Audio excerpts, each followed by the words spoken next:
mac and cheese is coming in at day 2 of Thanksgiving Food Boot Camp. The crispy layer on the top, the gooey layer on the inside. This is what mac and cheese is really about.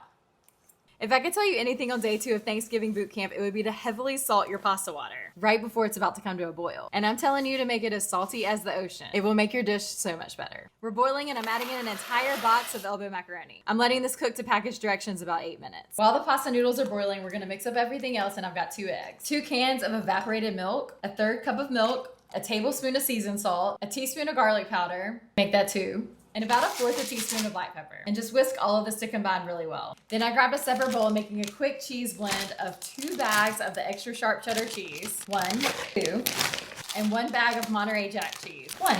Then mix it all together to combine. All right, the noodles are done. I'm going to drain them and keep them in the pot. You're keeping the drained pasta in the pot and then add in a 1/2 stick of butter and stir it until all the butter is melted. All right, now it's time to layer, and I'm going to butter the bottom of a 9x13 pan. Now pour in a layer of your buttered pasta, enough to cover the bottom, and then we're gonna add some cheese, a full layer on top. Then another layer of the macaroni and another layer of cheese. And the last bits of macaroni on top.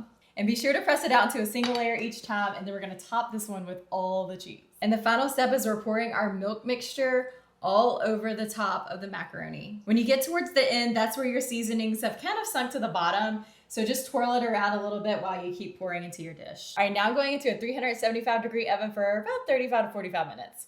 Out of the oven, it's nice and golden, and the key here is you need to let it sit for about 15 minutes to let it settle. But what I love about this mac and cheese is it's crispy and hearty, giving you a solid layer of mac and cheese that you just cannot get enough of. Cheers, y'all.